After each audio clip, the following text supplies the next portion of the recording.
저희 같은 경우 보면 저희는 그래서 이제는 많이 연구를 해보면요. 일단 여기 이 문제는 제가 그 고등학교 때 97년도에 봤던 정석에서 제가 가져왔고요. 이거는 2012년도 수능 특강에서 가져온 거고요. 이건 최근 수능 완성에서 가져온 겁니다. 제가 보여드리고 싶은 건 뭐냐면요. 이거는 13년도 수능인데 저희가 이제 보통 이제 클래식 아니면 보통 고전이라고 부르는 것들이죠. 이거는 이제 작년 수능입니다. 흔히 말해서 이제 고전이라고 하는 그나마 좀 이때는 뭐 30번 이게 아니고 뒤가 선택이니까요. 나름 되게 어려웠던 문제입니다. 그러면 이걸 보실 때 이제 재미는 없으시겠지만 한번 어머님들 아버님들께서 아니면 학생들도 그렇고요. 한번 보시면 요즘 수능이 뭔지 이렇게 좀 알 수 있습니다. 여기 보시면 이제 이거 y는 ax 더하기 b니까 1차 함수지 않습니까? 이 정도 기억나시죠? 직선이. 그 옆에 있는 사인 코사인이라는 건 이해하시죠? 그 1차 함수와 삼각함수가 곱해져 있지 않습니까? 제가 이제 90년대 갖고 왔었던 이 문제도 그대로 돼 있고요. 그리고 최근에 수능 완성에 있는 것도 이렇게 돼 있지 않습니까? 실제적으로 보면 2013년도 수능도 이제는 이렇게 돼 있지 않습니까? 즉 보통 애들한테요 내신 공부하라 그러면요 문제를 풀어버립니다. 대부분의 스타 강사든 뭐든 대부분이 문제를 받았을 때 여러 명이 모여서 인터넷 강의를 해야 되기 때문에 수십 시간 내지 아니면 정말 몇십 명이 모여서 연구를 합니다. 그리고 10,000명 이상이 봐야 될, 10만 명 정도가 봐야 될 아주 중의의 목관에 맞춘 예쁜 해설지를 만듭니다. 근데 그런 해설로 우리 아이들은요 문제를 처음 보자마자 1분 내지 길면 10분 안에 문제를 맞춰야 되는 어떤 미션을 갖고 있습니다. 즉 서울대학교나 뭐 고대나 연대 이과대를 나온 흔히 말해서 이제는 엘리트들이 몇십 시간 연구한 논리를 아이들이 탑재한다 해서 시합 경주장에 나가서 내가 빠르게 보고 빠르게 뱉어낼 수 있는 거랑은 저는 다르다 생각합니다. 해설과 시합용 기법은 완전 다르다 생각합니다. 대부분의 학원 선생님들이 학교 선생님들이 대부분 어떻게 가르치냐면요 이 문제를 풀고 끝냅니다. 이 문제를 풀고 끝냅니다. 이 문제를 풀고 끝냅니다. 근데 이 문제 만약에 제가 한 명을 갖다가요 한번 가상을 해서 만들어 보겠습니다. 작년 수능을 맞은 저희 제자를 가상해보고 제가 가르쳤던 내용을 갖다 제가 시뮬레이션을 시켜드리면요 저는 이걸 통해서 야 이거 루트는 뭔가 눌러주는 역할을 하니까 우리가 집중했을 때는 1차 함수와 사인 함수가 갖고 있는 그래프의 특징이 어떨지를 갖다 여기서 연구하는 것 같아 라고 가르칩니다. 그럼 저는 여기서 1차 함수와 사인 코사인이 그 곱함수로 이어졌을 때의 그래프 특징을 연습시킵니다. 왜냐하면 저는 이 문제 다시 나오지도 않을 거고요. 이 문제 푸는 게 의미가 없다 생각합니다. 교육하면서요. 이 문제 가르치면서는요. 지금 보면 한 번 미분하고 두 번 미분하고 있지 않습니까? 그러면 이렇게 곱함수의 형태가 자꾸 여러 번 미분을 했을 때 어떠한 연산의 특징이 있는지를 갖다가 저는 관찰시키고 연구시킬 겁니다. 왜냐하면 이런 특징을 갖다가 시험장 가서 해서 발견하기에는요 너무나 그냥 못 푸는 겁니다. 시간이 부족해서 안 되는 겁니다. 마지막에는 보시면 알겠지만 마이너스 a고 a지 않습니까? 그럼 이렇게 생긴 함수가 2차 함수가 들어왔을 때 어떤 2차 함수는 저희가 항상 가르치는 게 있습니다. 2차 함수는 맨날 뭐 생각하시나요? 무슨 함수? 2차 함수. 얘기할 수 있는 사람. 2차 함수.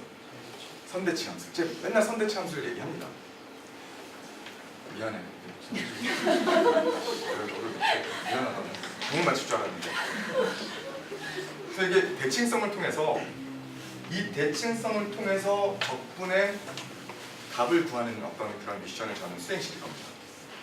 그리고 이제 올해는 보통 저희 같은 경우는 14년 이전의 거를 갖다가 이제 저는 클래식이라 하거든요. 14년 이전 수능이 클래식에서 이 대상함수를 통해서 기니디를 갖다 파악하라는 겁니다. 근데 기니디 모양을 보시면요. 극대값의 구간에 있다, 개수다 이렇기 때문에 단순 연산들은 이미 배제되어 있는 걸 보실 수 있고요. 두 번째는 뭐냐면요.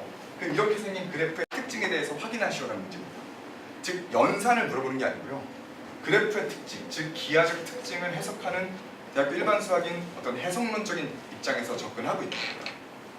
그래서 당연히 이런 형태의 그래프를 제가 계속 가르쳤단 말입니다. 이런 형태의 그래프가 있다고 가르칩니다.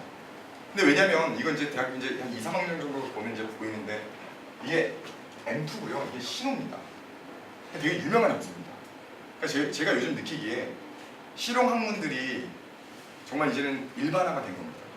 순수학문을 하려는 사람도 없고요. 대부분이 의대, 공대, 상대 것만을 원하고 있습니다.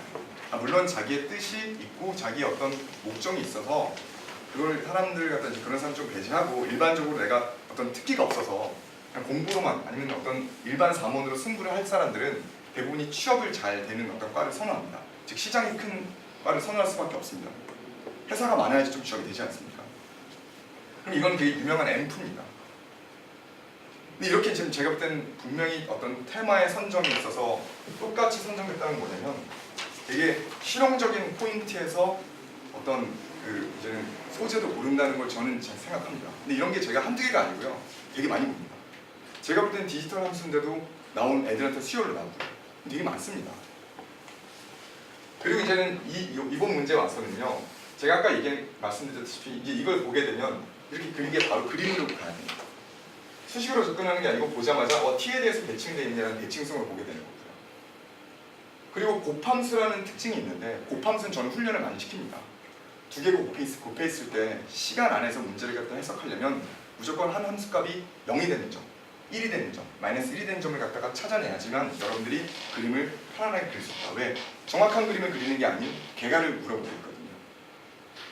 그래서 이게 제가 지금 강의를 하려는 게 아니고요. 결과적으로는 교과서적인 지식과 일반 학원들의 지식과 문제집을 10,000번을 풀어도 되지 않는 게 요즘 수능입니다. 그러니까 수능형 문법이 존재하는 겁니다. 이 문제를 풀 때 쓰이는 수능형 문법 저희가 가르치는 것들 7개를 가져와 봤거든요. 이 수학이랑은 상관없는 것 같습니다. 제가 볼 때는. 미적분 2라는 이슈도 여기 존재하지 않습니다. 첫 번째 대칭성을 봐라.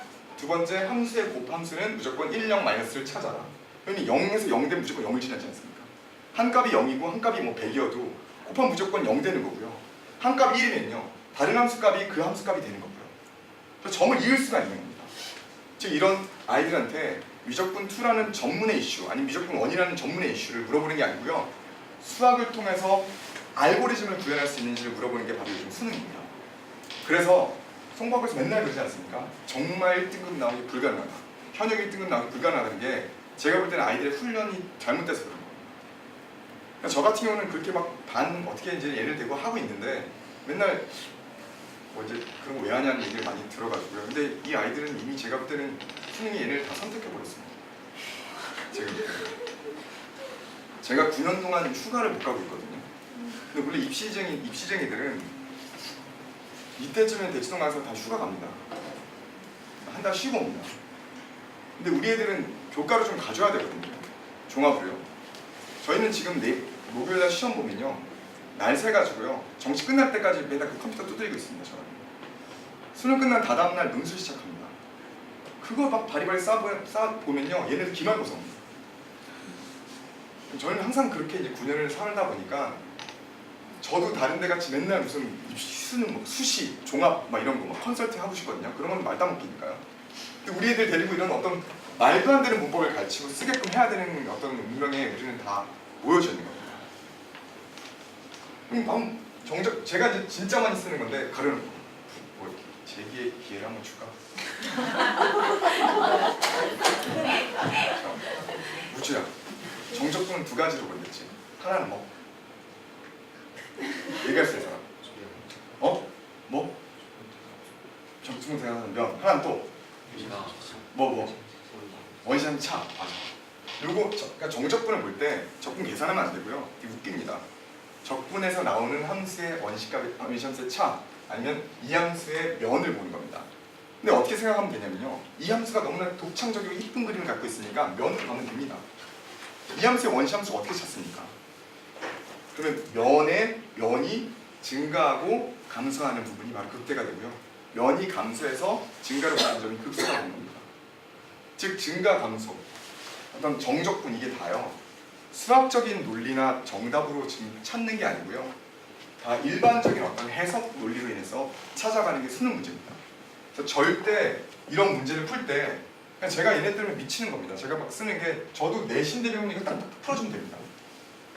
근데 이런 게 안 나온 지 벌써 한 10년이 됐는데 근데 이 근처에 있는 학교는 다 이렇게 문제를 내니까 저 답답해 죽겠습니다. 그러면 막말로 그렇게 공부시키면 전교 5등만 지금 교과로 보내고 있는데 나머지 150명은 다 버려버린다는 거지 않습니까? 근데 저희 애들은 좀 제가 좀 운이 좋은 것 같은데 되게 오래 다닙니다. 오래 다니고 저는 이제 학부모 설명보다는 애들과 진짜 대화를 많이 하는 편이거든요. 그러면 집에 가서 이제 보시면 보통 집 나가면 저 찾아오고 막 그렇습니다. 저희 학원 애들 특징은요, 집을 나가도 학원에 옵니다. PC방에 갔다가 학원에 반드시 오기 때문에 집 나가면 저희 학원 오시면 딱 와 있습니다, 애들이.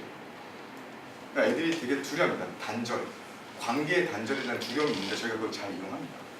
쫓아버리겠다 이런 거 있지 않습니까? 쫓아버리겠다고 믿지 않기 때문에 제가 쓰는 것 중에 되게 얄팍하고 천박한 근거 하나를 대줍니다. 나는 이미 임대업자다. 나는 100% 임대업자이기 때문에 얘네들 학원비에 관심이 없다. 쫓아버린다 이런 얘기 많이 합니다. 근데 그건 단 한 가지 이유입니다. 공부시키려고요. 그래서 이게 바로 수능입니다. 제가 또 뭐 하나 보여드리면요.